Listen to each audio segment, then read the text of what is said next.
AI tools నేర్చుకుని passive income సంపాదించాలనుకుంటున్నారా? వెంటనే సంప్రదించండి. నమస్తే మేడం.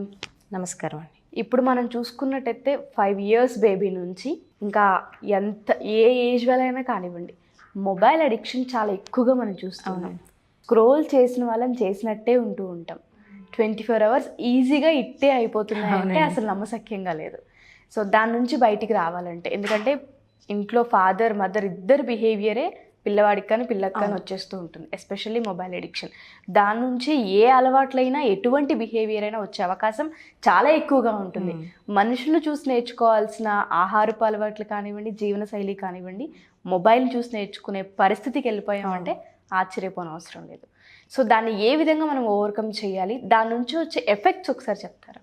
ఈ మొబైల్లో మనము ఏదైనా కాంటెంట్ చూస్తాం కదండి, యాడ్స్ కానీ, ఆన్లైన్ షాపింగ్ కానీ, పొలిటికల్ కాంట్రవర్సీస్ కానీ, సెలబ్రిటీ న్యూస్ కానీ, ఏదైనా కూడా గేమ్స్ కానీ, they are designed in such a way that consumer బిహేవియరలిజంని గుర్తుపెట్టుకొని చేస్తారండి. కన్జ్యూమర్ అంటే ఎవరండి? మొబైల్ వాడేవాళ్ళు. అంటే మొబైల్ వాడేవాళ్ళు ఒక మొబైల్ని చూసి అలా ఉండిపోయేలాగా ఉండాలంటే ఏం చెయ్యాలో సైకాలజిస్టులతో టైఅప్ అయ్యి డిజైన్ చేసుకుంటారు. ఆ కలర్స్ కానీ, ఆ కాంటెంట్ కానీ ఎంత ఏమి చేస్తే ఒక మనిషిని మనం అక్కడ హూక్ చేయగలము అనే దానిపైన వాళ్ళు డిజైన్ చేస్తారు. ఇప్పుడు ఎవరైనా కూడా మొబైల్ని తీసుకునేటప్పుడు వాళ్ళ యొక్క కంట్రోల్లో వాళ్ళు లేకపోతే, కొంచెం వీక్ కంట్రోల్ ఉన్నా కూడా డెఫినెట్గా మనం ఆ ట్రాప్లో పడతాం. ఇప్పుడు మన కళ్ళ ముందు అందంగా ఏదైనా కనిపిస్తూ ఉంటే డెఫినెట్గా మనం డైవర్ట్ అవుతాం కదండి, చూస్తాం కదా. That is human tendency. మరి ఇంత డిజైన్డ్గా, ఇంత ప్లాన్డ్గా, ఇంత కాన్స్పిరసీ చేసి మన మీద ఎంత కాంటెంట్ని, కన్జ్యూమర్ బిహేవియర్ని దృష్టిలో పెట్టుకుని డిజైన్ చేస్తున్నప్పుడు వాళ్ళు ఎంత మన నుంచి ఎక్స్పెక్ట్ చేస్తే అంత డిజైన్ చేస్తారు. మనం అనుకుంటాము, నేను న్యూసే చూస్తున్నాను కదా, నేను ఆన్లైన్ షాపింగే చేస్తున్నాను కదా, వాడికి ఏమి ఉపయోగం ఉంటుందిలే, నేనేం కొనను కదా అందులో, నేనేమి పార్టిసిపేట్ చెయ్యను కదా అందులో అని అనుకుంటాం. మనము మన టైంని అందులో పెడుతున్నాం, మన టైంని అందులో ఇన్వెస్ట్ చేస్తున్నాము అంటే there he is earning billions and millions. First point అది అర్థం చేసుకోవాలండి. They are exchanging their content for your time and their content is being paid. అది దృష్టిలో పెట్టుకోవాలి. పెట్టుకున్నప్పుడు మనము జెంట్స్ని చూస్తే జనరల్గా పొలిటికల్ కాంట్రవర్సీస్, కొన్ని కామెడీ షోస్ అవి అలా అలా అలా అలా వెళ్ళిపోతూ ఉంటారు. రీల్స్ వచ్చాక 30 seconds 28 seconds రీల్స్ వచ్చాక మనిషి అటెన్షన్ స్పాన్ దారుణంగా తగ్గిపోయింది. మేబీ అటెన్షన్ స్పాన్ తగ్గిపోయిందనే ఇంతకుముందు 1 hour ఉండేదండి యూట్యూబ్ వీడియో, తర్వాత 30 minutesకి తీసుకొచ్చారు స్లోగా. ఇప్పుడు 8-9 minutes క్రాస్ అవ్వట్లేదు అది. ఆ 8-9 minutesని కూడా మళ్ళీ షార్ట్స్గా డివైడ్ చేస్తున్నాం. ఆ షార్ట్స్ సరిపోవనుకుంటూ మళ్ళీ రీల్ డిజైన్ చేస్తున్నాం. ఇందులో మనం అర్థం చేసుకోవాల్సింది ఏంటంటే, మనిషి అటెన్షన్ స్పాన్తో వాళ్ళు బిజినెస్ చేస్తున్నారు. ఇప్పుడు ఎప్పుడైతే ఇలా స్క్రోల్ చేసి అంత చూస్తామో ఏది మైండ్లోకి వెళ్ళదు. ఎందుకంటే ఎక్కడ మనం ఫోకస్ పెట్టి నేర్చుకోము. 3 days బ్యాక్ నువ్వు మొబైల్తో 3-4 hours టైం స్పెండ్ చేసావు కదా, నీకు గుర్తున్నాయి కొన్ని చెప్పు అంటే 5% డేటా కూడా మళ్ళీ మనం బయటికి తీసుకురాను. ఈ లేడీస్ ఆన్లైన్ షాపింగ్ కానీ, జెంట్స్ ఇలా బ్రౌజ్ చేసావు కానీ, కొంతమంది కొంచెం ప్రొడక్టివ్గా వాడుకుంటారు. 90% మాత్రం ఈ ట్రాప్లో పడిపోతున్నారు. కన్జ్యూమర్ బిహేవియర్ని గుర్తుపెట్టుకుని చేస్తున్నారు వాళ్ళు.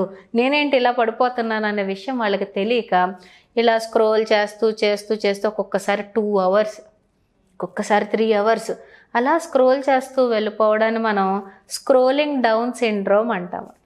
స్క్రోలింగ్ డౌన్ సిండ్రోమ్, రాని రాని రాని రాని అని అలా చూస్తూనే ఉంటాం అనమాట. ఏమి ఉపయోగమైంది? వేలు నొప్పి. నైట్ నిద్రలో కూడా కొంతమంది ఇలా ఇలా ఇలా అనుకుంటూ ఉంటారు. ఏం ఉపయోగం అయిందండి? అంటే ఒకవేళ నిజంగా నువ్వు నేర్చుకుని బయటకు రీప్రొడ్యూస్ చేస్తున్నావు అంటే అది ఉపయోగం. అది అక్కడ జరగట్లేదు కదండి, లెర్నింగ్ అనేది జరగట్లేదు కదా. ఈ స్క్రోలింగ్ డౌన్ సిండ్రోమ్ అలవాటు అయిపోతే తప్పించడం మాత్రం చాలా కష్టం. ఇప్పుడు అమ్మ నాన్న కూర్చుని ఇలా ఇలా ఇలా అంటూ ఉంటే పిల్లవాడు ఏమంటాడండి? ఇలా అలానే అంటాడు. So we should take care of this scrolling down syndrome. ఒకవేళ ఈ సిండ్రోమ్ కనుక వచ్చేసింది, నాలో ఇది ఉంది, నేను 2-3 అవర్స్ ఇలాగే స్పెండ్ చేసేస్తున్నాను డైలీ అని ఎవరైనా అబ్జర్వ్ చేస్తే మాత్రం వాళ్ళు లైఫ్లో కొన్ని గోల్స్ సెట్ చేసుకోవాలండి. గోల్స్ అంటే పెద్ద పెద్దవి ఏం కాదు, జస్ట్ హెల్త్ గోల్స్.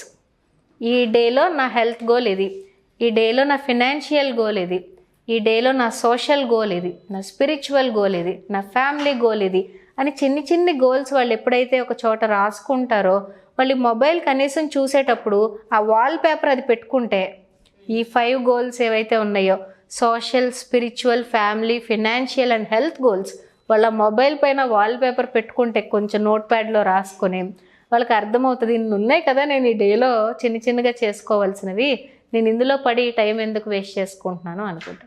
ఎప్పుడు ప్రాపర్ లక్ష్యం లేకే మనం అలాంటి ట్రాప్స్లో పడిపోతామండి. ఒకవేళ పడినా కూడా ప్రాపర్గా లక్ష్యం ఉన్న వాళ్ళు ఒక 10 మినిట్స్కో 15 మినిట్స్కో గుర్తు వస్తుంది వాళ్ళకి, నేను టైం వేస్ట్ చేస్తున్నాను, డైవర్ట్ అవుతున్నానని కొంచెం వెనక్కి వాళ్ళని పుల్ చేసుకుంటారు. స్క్రోలింగ్ డౌన్ సిండ్రోమ్ చాలా సీరియస్గా తీసుకోవాలండి. బికాజ్ మనకు తెలియకుండా ఒక వెబ్సైట్ వెనకాల కూర్చుని, ఒక ఆండ్రాయిడ్ యాప్ వెనకాల కూర్చుని మన సైట్కి తగ్గట్టు తయారు చేస్తున్నారు అన్నీ. వీ షుడ్ ఎంతసేపు మనము టైం వెచ్చిస్తే స్క్రీన్ మీద ఉంటే వాళ్ళకి అంత ఇన్వెస్ట్మెంట్, అది వాళ్ళకి అంత రిటర్న్ అది. So we should take care of our time properly. మనం చేసే ఈ పనుల వల్ల పిల్లలకు కూడా అదే అలవాటు అవుతుంది. అసలు ఇంకా చెప్పాలంటే ఒక అడుగు ముందుకెళ్ళి వాళ్ళకి సపరేట్గా ఒక మొబైల్ ఇచ్చి వాళ్ళకి తగ్గట్టు వాళ్ళ వీడియోస్ చూసుకొని పంపించారు. మనకి డిస్టర్బెన్స్ కదా. ఇలాంటివన్నీ మీరు అన్నట్టుగానే ఆ స్క్రోలింగ్, ఆ వేలు ఇలా వెళ్తూనే ఉంటుంది తప్ప ఈ వేలుకి చెప్పినంత పని మన బుర్రకు చెప్పం అసలు. Thank you so much ma'am. అది అలవాటు అవ్వకూడదు, అయితే మానిపించడం నిజంగా చాలా కష్టం, టైం చాలా వేస్ట్ అవుతూ ఉంటుంది. దాని బదులు మనం చాలా నేర్చుకోవచ్చు ఆ ప్రాసెస్లో. సో ఎస్పెషల్లీ పేరెంట్స్ కానివ్వండి, టీచర్స్ కానివ్వండి, మేజర్గా ఇచ్చే కంప్లైంట్ ఏంటి అంటే మేము ఏం చెప్తున్నామో అది అర్థం చేసుకోలేకపోతున్నాడు. ఒకటి, బిహేవియర్లో చేంజెస్ ఏమాత్రం మారట్లేదు, అదే విధంగా అదే అల్లరి, చెప్పింది వినకపోవడం, తన మాట తనే అన్నట్టుగా ఉండడం, ఇలాంటివి ఎక్కువ కంప్లైంట్స్ ఉంటూ ఉంటాయి. సో అలాంటి పేరెంట్స్కి ఇంట్లో ఏం చేయాలో తెలియక చాలామంది కొడుతూ ఉంటారు పిల్లల్ని. ఫస్ట్ ఆఫ్ ఆల్ ఆ పని చేయకుండా, ఇఫ్ ఇన్ కేస్ కౌన్సిలింగ్ కావాలి అనుకున్నామంతో, లేదు ఒకసారి మిమ్మల్ని అప్రోచ్ అవ్వాలి అనుకున్నా, ఏ విధంగా ఉంటుంది అంటారు మేడం? ఒకసారి దాని గురించి ఎక్స్ప్లెయిన్ చేస్తారు. ష్యూర్ అండి. మీరు అన్నట్టు ఏ ఒక్క పిల్లవాడు మ్యాచింగ్ బిహేవియర్తో ఉండడండి, ఒక్కొక్కరిది ఒక్కొక్క స్టైలు. అందుకని పేరెంట్స్కి కొంచెం ఇబ్బంది అవుతుంది, వాళ్ళకి ఎలాంటి టెక్నిక్ వాడాలి, ఏం చేస్తే వీళ్ళు బెటర్ అవుతారు అని. అలాంటి సందర్భాల్లో ఆఫ్లైన్ అండ్ ఆన్లైన్ కన్సల్టేషన్స్కి మేము అవైలబుల్గా ఉంటామండి. కింద స్క్రోల్ అవుతున్న నెంబర్కి కాంటాక్ట్ చేస్తే ఫర్దర్ డీటెయిల్స్ మేము పేరెంట్స్తో డిస్కస్ చేస్తాం. Okay, thank you ma'am. Thank you so much. Thank you very much. Suman టీవీలో మీ పర్సనల్ అండ్ బిజినెస్ ప్రమోషన్స్ కోసం కింది నెంబర్కి కాంటాక్ట్ చేయండి.